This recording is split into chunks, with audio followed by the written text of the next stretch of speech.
segala yang terbaik dalamku, tak berkesudahan, kekal selamanya. Kini ku bawa kepadamu hidupku sebagai persembahan. Terimalah pujian dari hatiku, hanyalah untukmu. Ku beri yang terbaik hanyalah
katakan Tuhan, Tuhan tiada yang lain,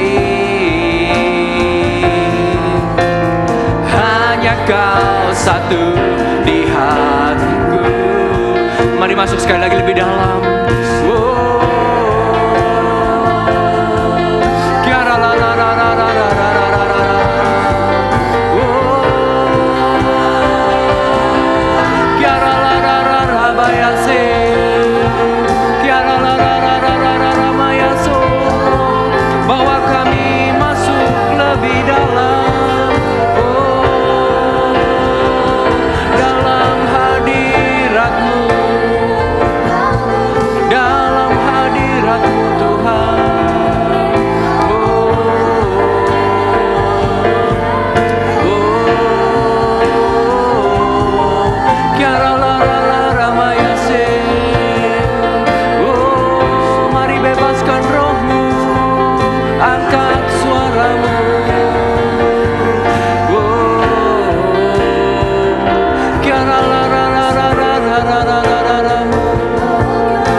Flow to me,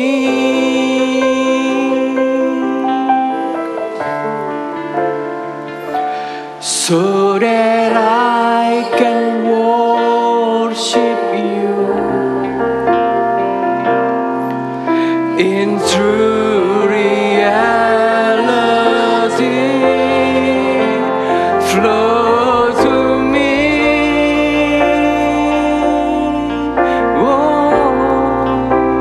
flow to me,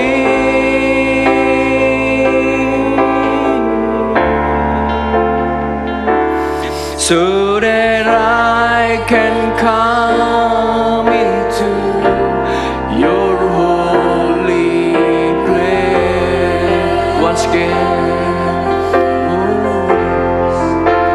Flow to me,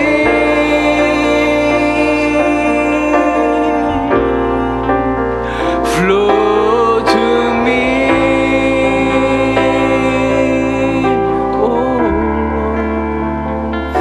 so that I can worship you in true reality. Flow to me,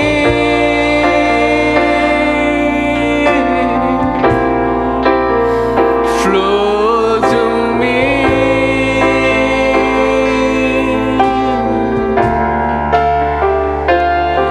so that I can come into your holy place. Yes, once again, flow to me. Mari angkat tanganmu. Flow to me,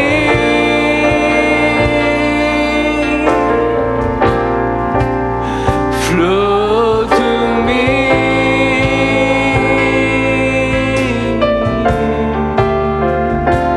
so that I can worship you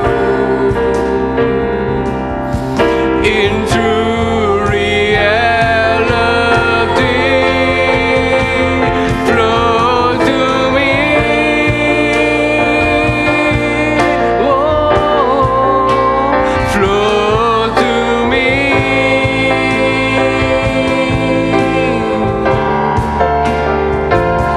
so that I can worship you holy place. Oh, flow to me, flow to me, flow to me, mengalir penuhi kami.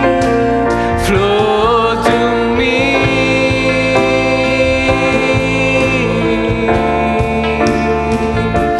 so that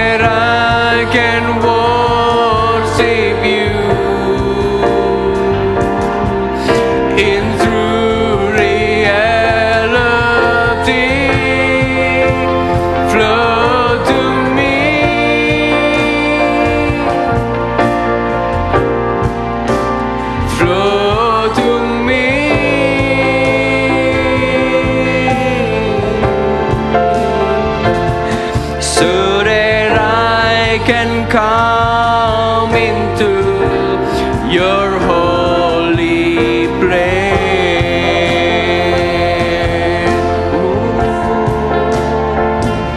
So that I can come into your holy place.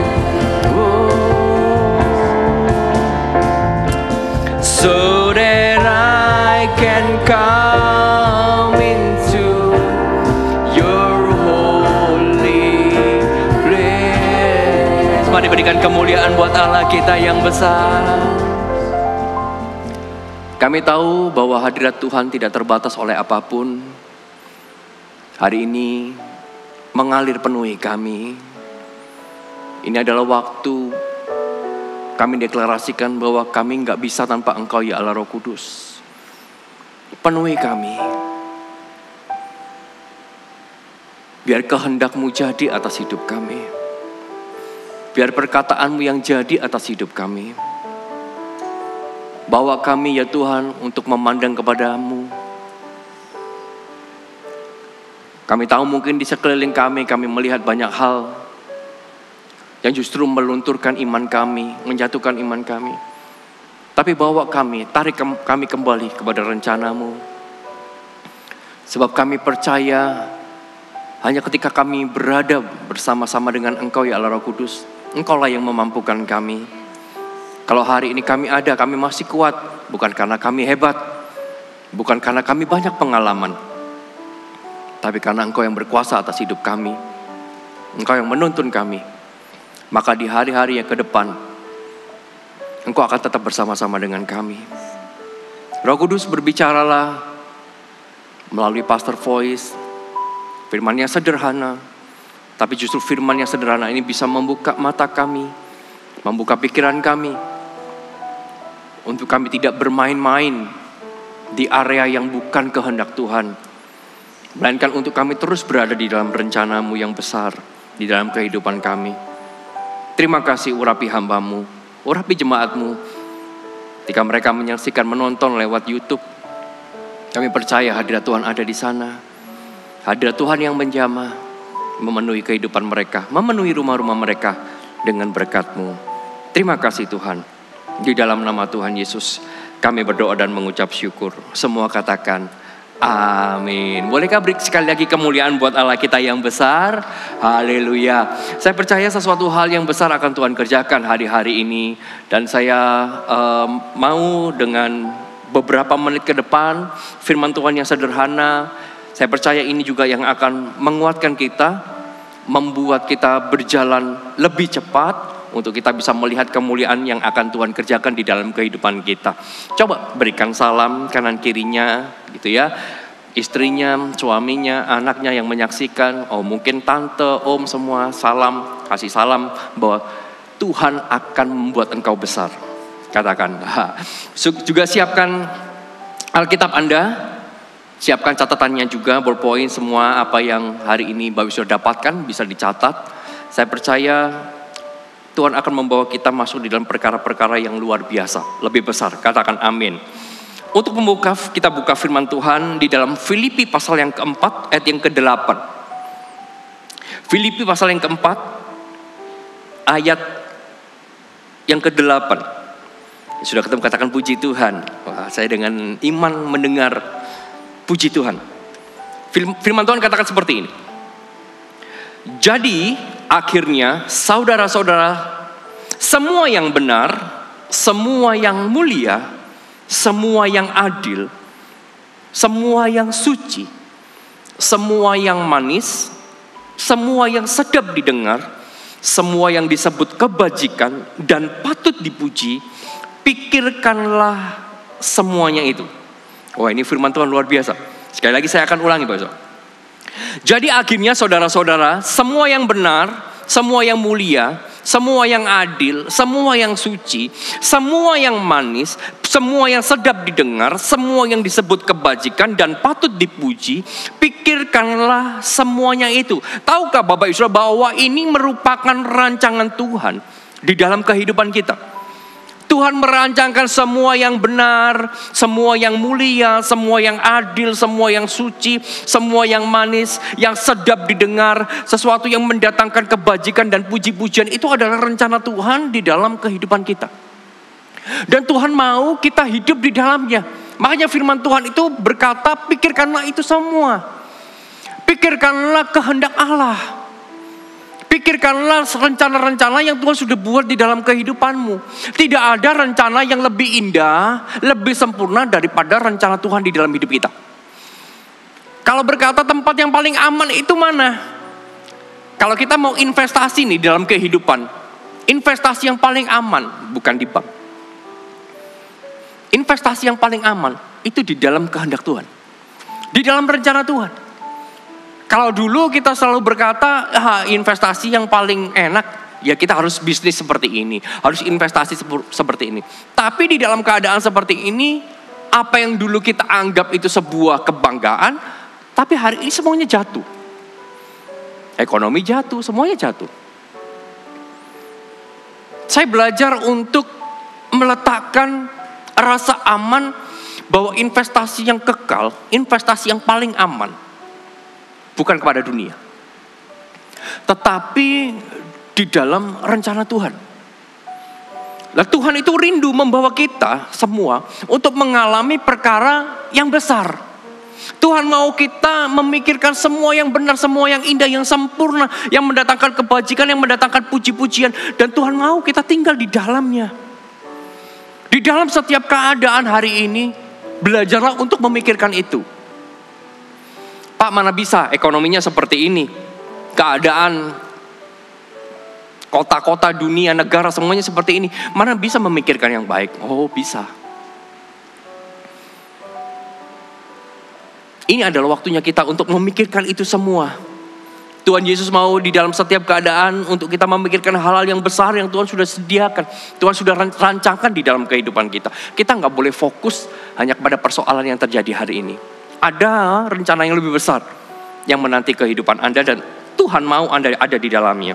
Dan kita mau belajar dari surat yang ditulis oleh Paulus bagi jemaat di Kolose. Sebelum kita masuk lebih dalam, kita harus tahu lebih dahulu keadaan kota Kolose pada saat Paulus menulis surat ini. Keadaan Kolose pada saat Paulus menulis surat ini adalah bahwa kota Kolose adalah pusat perdagangan kuno, yang kejayaannya semakin lama semakin memudar. Artinya Kolose itu pernah jaya, pernah berada di puncak, tetapi mulai menurun, mulai merosot. Dan ada sebuah ajaran di kota Kolose yang dikenal sebagai ajaran gnostik, yang membuat mereka berpikir untuk mengalami kebangkitan, untuk mengalami perkara besar harus pakai bantuan media. Medianya boleh media malaikat, sesuatu yang berbau mistis. Sesuatu yang seperti kita harus minta bantuan kepada malaikat. Sehingga semua orang pada waktu itu berpegang kepada penglihatan-penglihatan.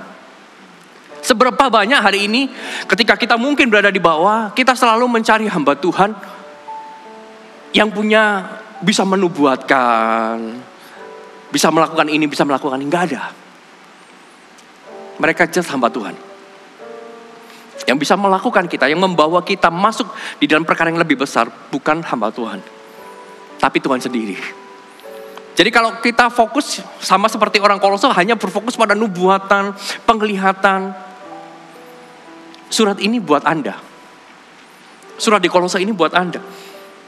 Dan mereka berpegang kepada pikiran-pikiran yang duniawi, mengukur segala sesuatu hanya dari pengetahuan dan berkat. Kita buka dulu Kolose pasal yang ketiga. Ini adalah latar belakang Kolose, kota Kolose. Kolose pasal yang ketiga, ayat yang pertama sampai ayat yang keempat. Kita bahas di Kolose 3 ayat yang pertama sampai ayat yang keempat. Yang sudah ketemu katakan dengan iman puji Tuhan. Kolose 3 ayat yang pertama berkata seperti ini.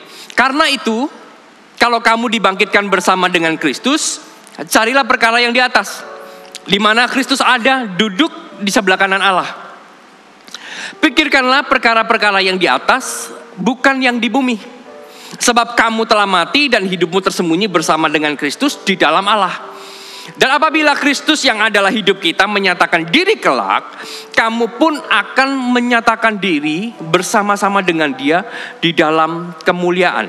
Katakan amin. Katakan amin. Apa yang Yesus ajarkan melalui surat Kolose ini untuk kita dapat mengalami perkara besar atau untuk kita dapat hidup di dalam perkara-perkara yang lebih besar dari sebelumnya.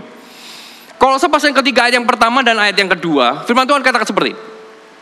Karena itu kalau kamu dibangkitkan bersama dengan Kristus, katakan dibangkitkan.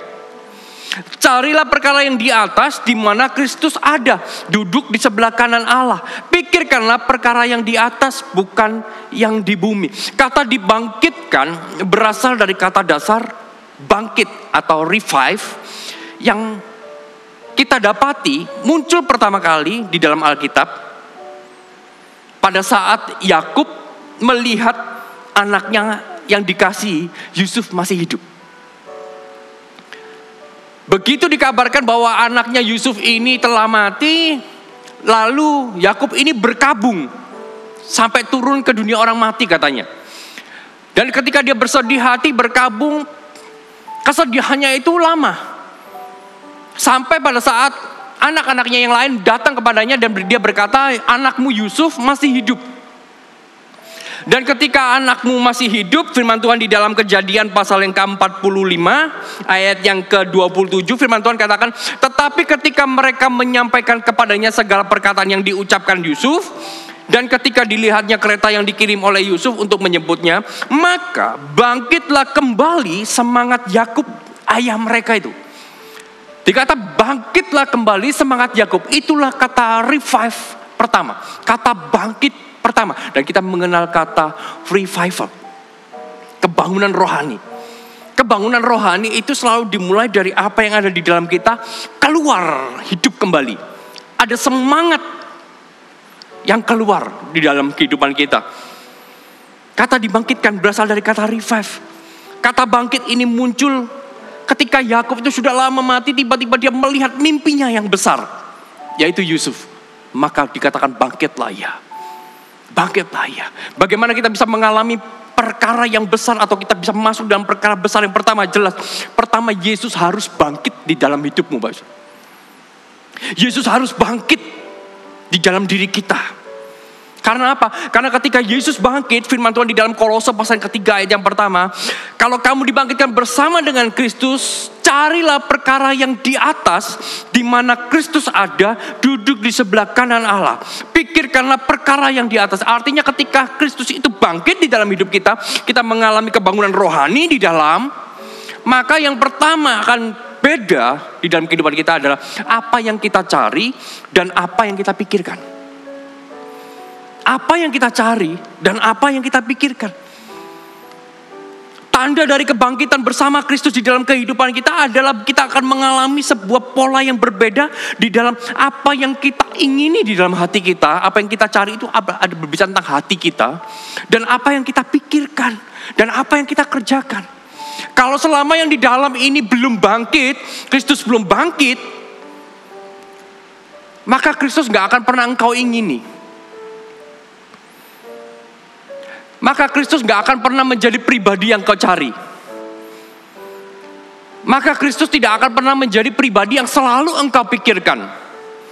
Kalau Kristus tidak ada di dalam hati dan pikiran kita, maka kehendaknya pun, rencananya pun tidak akan pernah ada di dalam hidup kita. Selama Kristus belum lahir di dalam hidup kita, bangkit di dalam hidup kita, maka kita akan terus tinggal di dalam perkara-perkara dunia. Tuhan gak bisa, Tuhan sulit untuk membawa kita kepada perkara yang besar. Firman Tuhan katakan di ayat yang pertama, carilah perkara yang di atas, di mana Kristus ada, duduk di sebelah kanan Allah. Di mana Kristus ada dan duduk di sebelah kanan Allah, bukan berbicara tentang, wah itu kan nanti di sorga. Bukan. Itu artinya bukan perkara sorga. Itu artinya berbicara tentang apa? Tempat di mana Yesus ada, duduk di sebelah kanan Allah, itu bicara tentang kuasa yang Yesus bisa kerjakan di dalam hidupmu. Itu bicara tentang kuasa. Bukan tentang surga, tapi tentang kuasa. Karena ini merujuk kepada kemenangan Kristus atas segala kuasa dan kekuatan yang ada di dalam kehidupan Kristus. Firman Tuhan katakan ketika Yesus dibangkitkan di dalam kita, maka Tuhan itu memberikan kepada kita kuasa untuk apa yang kita cari pertama adalah perkara di atas. Wow. Langsung di switch. Begitu Kristus lahir, langsung yang kita cari itu perkara-perkara yang besar. Langsung. Yang kita ingini di hati ini selalu perkara-perkara yang besar. Begitu Kristus itu lahir di dalam kehidupan kita, yang kita ingini itu langsung yang kita pikirkan itu selalu gimana caranya nama Tuhan dipermuliakan. Selalu perkara besar jadi tujuannya. Karena apa? Karena Yesus ada di sana. Karena Yesus ada di sana. Perkara di atas di mana Tuhan Yesus ada di sana. Kebangkitan Yesus di dalam diri kita akan membuat hati dan pikiran kita akan sejalan sama Tuhan. Kan gak mungkin kita berkata, hatiku ada Tuhan, tapi di pikiranku bukan. Atau sebaliknya, di hatiku ada si dia, tapi di pikiranku selalu Tuhan. Kan gak mungkin, Bapak Saudara. Kalau Tuhan Yesus bangkit, artinya kita mengalami kebangunan rohani dari dalam. Keadaan di luar boleh hancur-hancuran. Tapi selama apa yang ada di dalam kita ini bangkit, maka yang dari dalam ini yang akan memulihkan semuanya. Apa yang ada di dalam kita yang lebih berkuasa, bukan apa yang ada di sekeliling kita. Bukan apa yang ada di sekeliling kita. Nggak bisa jika hatinya Tuhan tapi pikirannya kepada yang lain, begitu juga sebaliknya. Kalau engkau mau besar hari ini, gak peduli keadaanmu apa, Bapak. Tapi kalau hari ini engkau memutus ke Tuhan, aku mau mengalami perkara yang besar. Mulai bangkitkan Yesus di dalam hidupnya. Engkau harus mengalami spiritual breakthrough. Karena apa yang ada di dalam kalau enggak mengalami kebangunan rohani, engkau akan semangat menjalani hidup. Sama seperti Yakub. Dia enggak semangat menjalani kehidupannya. Sampai akhirnya begitu dia melihat Yusuf, maka bangkitlah ia. Semangatnya pun tiba. Semangatnya pun juga bangkit. Kenapa? Karena begitu dia melihat Yusuf, dia melihat masa depannya. Sesuatu bangsa yang lebih besar. Perkara Allah yang lebih besar. Dan kalau dia bisa melihat itu, Yakub bisa bangkit dari dalam. Sampai akhir hidupnya dia melihat perkara-perkara yang besar terjadi dalam kehidupan Yakub. Halo, katakan amin. Engkau mau mengalami perkara yang besar. Harus bangkit. Yesus haruslah bangkit dalam hidupmu. Supaya apa? Supaya hati kita berbeda. Cara berpikir kita berbeda. Dan kalau hati kita dan cara berpikir kita sudah berbeda, sejalan dengan Tuhan. Wow, di sanalah breakthrough terjadi dalam hidupmu. Halo, amin. Amin. Simple. Lalu ayat kedua. Firman Tuhan katakan, pikirkanlah perkara yang di atas, bukan yang di bumi. Apa yang membuat kita bisa berada di dalam perkara yang besar? Switch hidupmu, jangan kerjakan agendamu, tapi agendanya. Switch, langsung hidupnya. Fokus kita langsung berubah. Fokus kita gak boleh kepada diri kita, melainkan fokus kita harus kepada apa yang Tuhan mau. Pikirkanlah perkara yang di atas, bukan yang di bumi. Jangan fokus kepada perkara dunia, tapi fokus kerjakan perkara sorga. Kenapa? Karena ada kuasa di sana. Kenapa? Ada kuasa. Pastor Philip selalu ngomong, selalu bicara. Minggu kemarin dalam firman Tuhannya, kapal kita boleh kandas, perahu kita boleh kandas, perahu kehidupan mungkin kena angin timur, apapun keadaannya. Tapi iman dan visi kita nggak boleh kandas, Bapak. Iman dan visi kita, visi Tuhan di dalam hidup kita nggak boleh kandas. Karena apa? Karena di akhir khotbah Pastor Philip sampaikan, karena iman dan visi itu yang akan membawa engkau keluar dari persoalan melalui apa yang ada, sisa-sisa apa yang ada dari hidupmu. Kalau mungkin kau berkata, wah ini sudah hancur, cuman sisa kayu, kepingan kayu. Dari kepingan kayu itu pun Tuhan akan angkat engkau. Asalkan iman dan visimu nggak kandas. Visi Tuhan. Di saat yang lain sedang meratapi nasib, keadaan. Tapi Pastor Philip justru bawa kita masuk di dalam visi Tuhan yang lebih besar. 2030-300. Karena apa? Karena di sana Tuhan ada. Jangan pikirkan gimana caranya, gimana aku bisa ini, gimana bisa itu. Tapi tolong tanya sama Tuhan. Tuhan, di dalam keadaan seperti ini, Tuhan mau apa di dalam hidupku? Aku mau.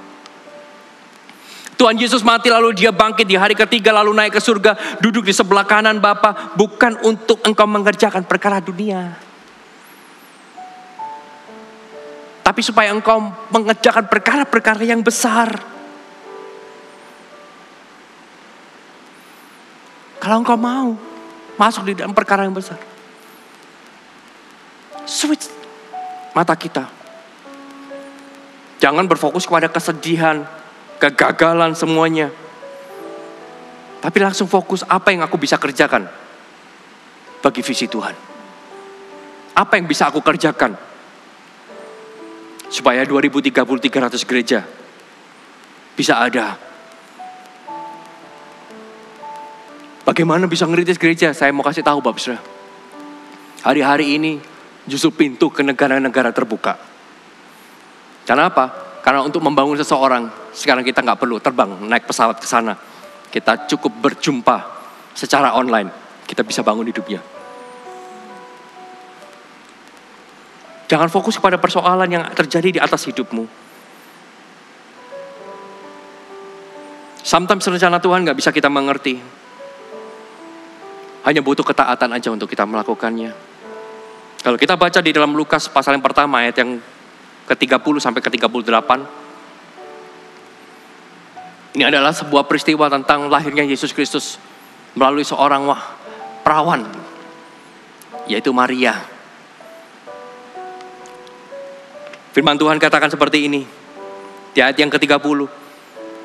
Ketika malaikat itu berjumpa kepada Maria. Malaikat itu berkata, jangan takut hai Maria, sebab engkau beroleh kasih karunia di hadapan Allah. Sesungguhnya engkau akan mengandung dan melahirkan seorang anak laki-laki, dan hendaklah engkau menamai dia Yesus. Kasih karunia apa itu? Kalau kita mau secara dunia loh ya, kita pikirkan kasih karunia model apa itu? Kasih karunia di hadapan Allah. Kok seperti itu? Bukankah saya ini belum bersuami? Kok harus mengandung? Di ayat berikutnya, ayat ke-32, Lukas 1. Ia akan menjadi besar dan ia akan disebut anak Allah yang maha tinggi. Dan Tuhan Allah akan mengaruniakan kepadanya tahta Daud bapa leluhurnya. Ayat ke-33. Dan ia akan menjadi raja atas kaum keturunan Yakub sampai selama-lamanya. Dan di ayat ke-38 Maria hanya berkata, sesungguhnya aku ini adalah hamba Tuhan. Jadilah padaku menurut perkataanmu. Jadilah padaku menurut perkataanmu. Kalau kita mau perkara yang besar terjadi di dalam hidup kita, atau kita mau berada di dalam perkara-perkara yang besar, keluar dari perkara-perkara yang hari ini terjadi dalam hidup kita, izinkan perkataan Tuhan yang jadi dalam hidup kita. Aku ini hamba. Biar perkataanmu yang jadi. Biar kehendakmu yang jadi. Artinya kita akan mengerjakan perkara-perkara surga. Artinya kita harus mengerjakan apa yang menjadi kehendak Tuhan di dalam kehidupan kita. Mungkin caranya gak mudah. Bahkan Maria pun berkata, bagaimana mungkin? Aku belum bersuami. Roh Kudus akan turun ke atasmu. Bagi Bapa gak ada yang mustahil. Dia berkata seperti itu. Tujuannya apa sih? Kasih karunia, pemakaian Tuhan di dalam hidup kita. Tujuannya simpel, sederhana. Di Lukas 1 ayat ke-32 dan 33 firman Tuhan katakan, ia akan menjadi besar. Artinya Yesus harus menjadi besar dalam hidup kita. Ia harus semakin besar, kita yang semakin kecil. Lalu di ayat ke-33, ia akan menjadi raja. Yesus itu harus menjadi raja atas hidup kita. Tujuan kita berjalan dalam kehendak Tuhan, rencana Tuhan adalah supaya ia menjadi raja atas hidup kita. Dan supaya ia menjadi besar. Loh, kenapa kok Tuhan harus besar? Kok kita harus kecil? Enggak. Kita lanjut Kolose ya. Kolose pasal yang ketiga. Lalu ayat yang ketiga, firman Tuhan katakan seperti ini. Sebab kamu telah mati dan hidupmu tersembunyi bersama dengan Kristus di dalam Allah. Lalu ayat keempat, firman Tuhan katakan seperti ini. Apabila Kristus yang adalah hidup kita, Kristus adalah kita, bilang. Kristus adalah kita. Menyatakan diri kelak, kamu pun akan menyatakan diri bersama-sama dengan Dia di dalam kemuliaan. Itu loh tujuannya. Kenapa Yesus itu harus semakin besar, kita semakin kecil. Ia harus menjadi raja atas hidup kita. Karena ketika itu semua berhasil, apabila Kristus yang adalah hidup kita, loh Kristus itu hidup kita, menyatakan diri kelak, kamu pun akan menyatakan diri bersama-sama dengan Dia di dalam kemuliaan. Artinya kalau Yesus besar, engkau besar. Kalau Yesus raja, kita anak raja. Ketika Yesus menyatakan kemuliaannya, menyatakan kemenangannya atas setiap kehendaknya, kita pun juga menyatakan kemuliaan. Karena apa? Karena apabila Kristus yang adalah hidup kita, Kristus adalah kita. Kristus besar, kita pun ikut besar. Halo, amin. Engkau mau besar. Perkara besar terjadi dalam hidupmu, engkau mau, Pak Saudara. Jelas yang pertama, Yesus harus bangkit. Harus ada spiritual breakthrough terjadi. Yang kedua, switch hidupmu. Fokus bukan kepada agendamu, tapi kerjakan agenda Tuhan. Kau bisa datangi pemimpinmu. Tanya, apa yang bisa aku kerjakan? Melalui visi 2030-300. Jangan terus berada di dalam kelemahan hari ini. Jangan hanya mau mikirkan kapan ini akan pulih. Itu bukan bagian kita. Kapan ini akan pulih. Bagian kita adalah ikutlah aku, kata Yesus. Bagian kita ikut Tuhan aja. Selesaikan pekerjaannya. Maka nanti akan pulih dengan sendirinya. Bukankah Tuhan sendiri yang berkata, apabila Kristus yang adalah kita menyatakan diri kelak, kamu pun akan menyatakan diri bersama dengan Dia di dalam kemuliaan. Ada kemenangan, ada kuasa terjadi ketika engkau mengerjakan kehendak Bapa. Kalau kita hanya fokus kepada apa yang sulit, kita nggak akan bisa memikirkan apa yang besar. Nggak boleh fokus kepada persoalan, tapi fokus kepada visi Tuhan. Kalau kita hanya fokus kepada yang sekarang, maka kita akan kehilangan yang kemudian. Kenapa gak kita tanya aja hari-hari ini, melalui keadaan seperti ini, apa yang bisa aku lakukan buat Tuhan? Tuhan, pakai aku. Oh, Tuhan itu menyediakan segala sesuatunya, Bapak Ibu. Tuhan gak pernah mengecewakan kita. Kau tunjukkan kasih setiamu, kau menyediakan yang ku perlu. Kau setia, kau mulia, dulu, sekarang, dan selamanya. Kau tunjukkan kasih setiamu, kau menyediakan yang ku perlu. Kau setia, kau mulia, Bapa, kau setia. Siapa yang berkata di dalam hatinya, Tuhan, aku tidak mau terus berada di dalam keadaan seperti ini. Aku mau keluar dari keadaan ini dan masuk di dalam perkara yang lebih besar bersama dengan Tuhan. Kalau kau berkata, Tuhan aku mau itu. Saya berdoa bahwa ada spiritual breakthrough hari ini terjadi di dalam kehidupanmu. Spiritual breakthrough, Tuhan bangkit di dalam hidupmu, di dalam diri kita, di dalam rumahmu, di dalam kehidupan anakmu, istrimu, suamimu. Dan mengubah hati dan cara berpikirmu. Kalau dulu kita hanya memiliki hati tentang diri kita sendiri, sekarang kita punya hati dan pikiran selaras dengan apa yang Tuhan mau kerjakan. Dan ketika engkau mengalami spiritual breakthrough, maka breakthrough akan terjadi di semua aspek kehidupanmu. Yang setuju katakan amin. Yang setuju katakan amin. Kau juga bisa mulai switch hidupmu. Jangan fokus kepada apa yang terjadi dalam hidupmu. Tapi fokus Tuhan, dalam keadaan seperti ini apa yang bisa aku lakukan buat Tuhan. Pakai aku Tuhan. Pakai aku. Urapi aku. Maka sesuatu yang besar akan terjadi dalam hidupmu. Saya berbicara seperti ini, dimanapun Anda berada hari ini, posisimu berada.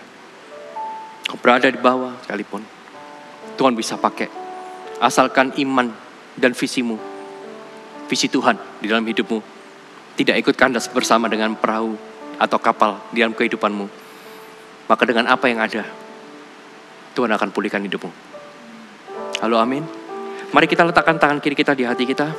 Kau tunjukkan kasih setiamu,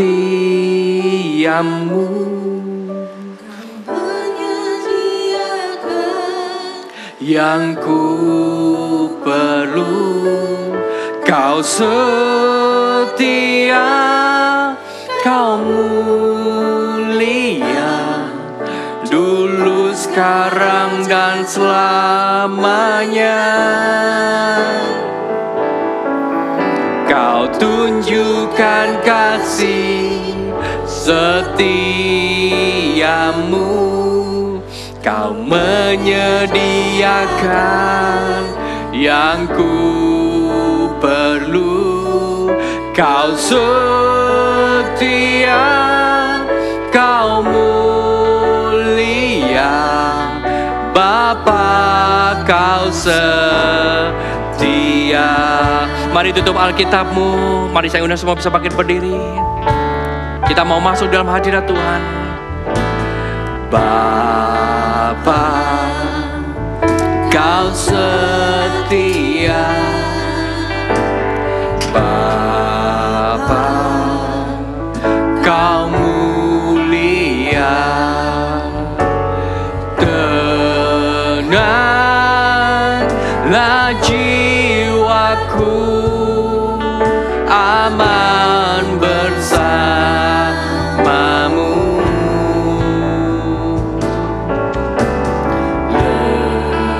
Lebih dari harta, Kaulah segalanya. Tenanglah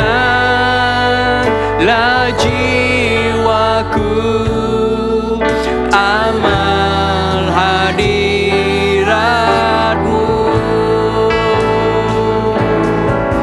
Kau tunjukkan kasih setiamu,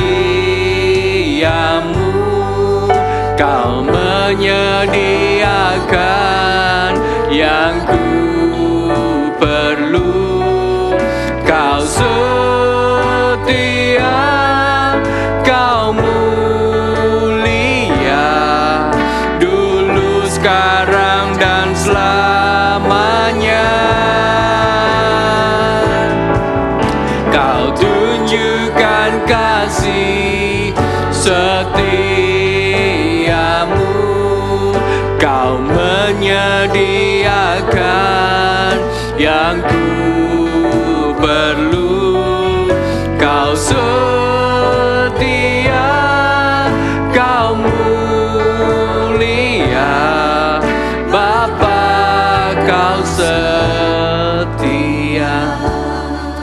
Tetap letakkan tangan kirimu di hatimu. Tetap dimanapun kau berada hari ini, saya percaya bahwa Roh Kudus tidak terbatas ruang dan waktu. Tapi izinkan Roh Kudus melihat ada sebuah kebangkitan yang terjadi di dalam kehidupan kita, dari dalam kita, kebangkitan Kristus, dengan hati dan pikiran yang diubahkan. Seberapa banyak hari ini engkau yang mau dipakai Tuhan lebih lagi? Kau bisa angkat tangan. Izinkan Tuhan juga melihat bahwa Tuhan bisa pulihkan, Tuhan bisa pakai hidup siapapun. Tidak ada hal yang terlalu sulit untuk Tuhan kerjakan di dalam kehidupan kita. Tuhan, Kau melihat setiap tangan-tangan yang terangkat.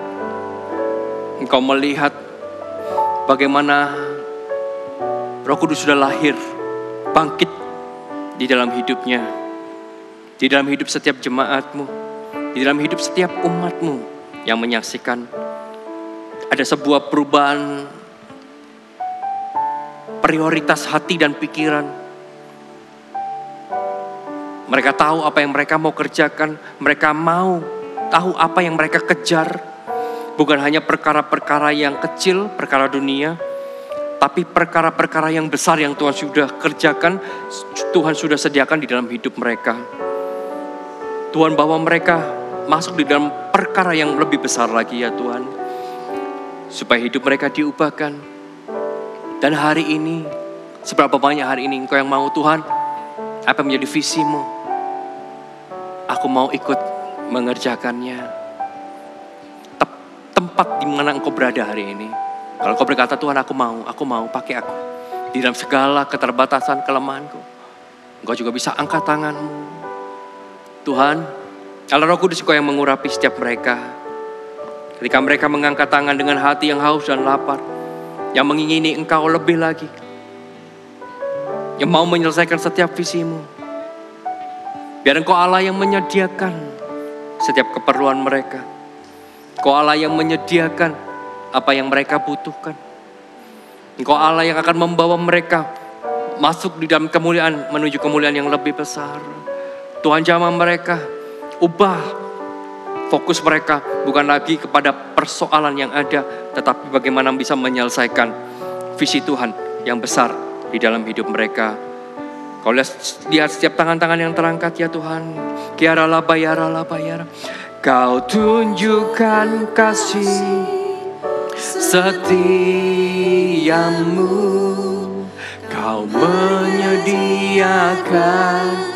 yang ku perlu.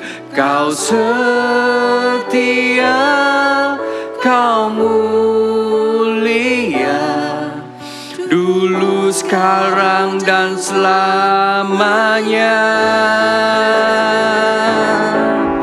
Kau tunjukkan kasih setiamu. Kau menyediakan yang ku perlu. Kau setia, kau mulia. Bapa, kau setia.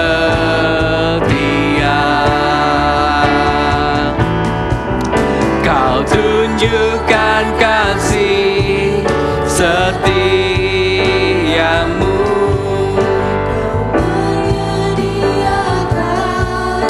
Yang ku perlu. Kau setia, kau mulia. Dulu, sekarang, dan selamanya. Kau tunjukkan kasih setiamu. Kau menyediakan yang ku perlu. Kau setia, kau mulia. Bapa, kau setia. Kau setia.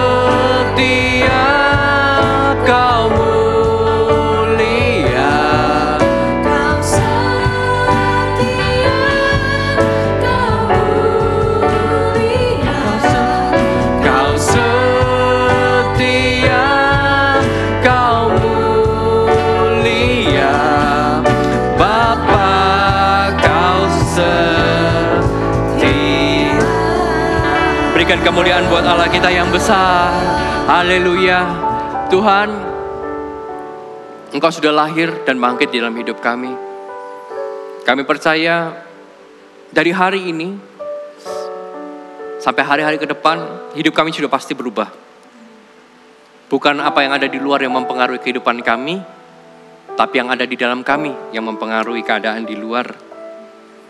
Karena Engkau bangkit, Roh Kudus Kau penuh dalam hidup kami, maka spiritual breakthrough itu sudah kami alami. Hati kami sudah berubah, pikiran kami sudah berubah ya Tuhan. Dan hari ini, karena hati dan pikiran kami sudah diubahkan, maka fokus kami juga berubah. Kami tahu, kami sadar bahwa kami dipanggil bukan hanya untuk memulai, tapi untuk menyelesaikan pekerjaan Tuhan. Kami gak mau fokus dengan keadaan yang ada. Sebab visi Tuhan lebih besar dari itu semua. Tuhan, dengan apa yang ada, bahkan sisa-sisa dari kehidupan kami, Tuhan bisa urapi, Tuhan bisa pakai. Selama iman kami, visi Tuhan dalam hidup kami tidak gugur, kami percaya kami akan masuk di dalam perkara yang besar. Kami akan hidup di dalam perkara yang besar, karena kami punya kuasa yang datangnya dari Tuhan. Materaikan firman-Mu, biar kami bukan hanya menjadi pendengar, tetapi pelaku firman-Mu ya Tuhan. Terima kasih. Angkat kedua tangan-Mu. Terima berkat yang indah, yang baik, yang benar, yang mulia, yang sempurna, yang mendatangkan kebajikan dan puji-pujian. Berkat anugerah dari Allah Bapa, kasih karunia dari putranya Yesus Kristus, favor keselamatan dicurahkan di dalam kehidupanmu. Allah Roh Kudus menyertaimu, menjadikan semuanya besar, akan membawa engkau masuk di dalam terobosan-terobosan yang di luar mata manusia bisa melihatnya. Sukacita, damai sejahtera dicurahkan di dalam kehidupanmu. Dan ketika engkau takut akan Allah, tetap berada di dalam rencananya. Mulai hari ini sampai selama-lamanya, sampai Maranatha, apa yang engkau lakukan, engkau kerjakan, akan disertai sehingga semuanya akan selalu berhasil. Terima berkat-berkat ini semua di dalam nama Tuhan Yesus Kristus. Amin. Sampai jumpa. Tuhan Yesus memberkati.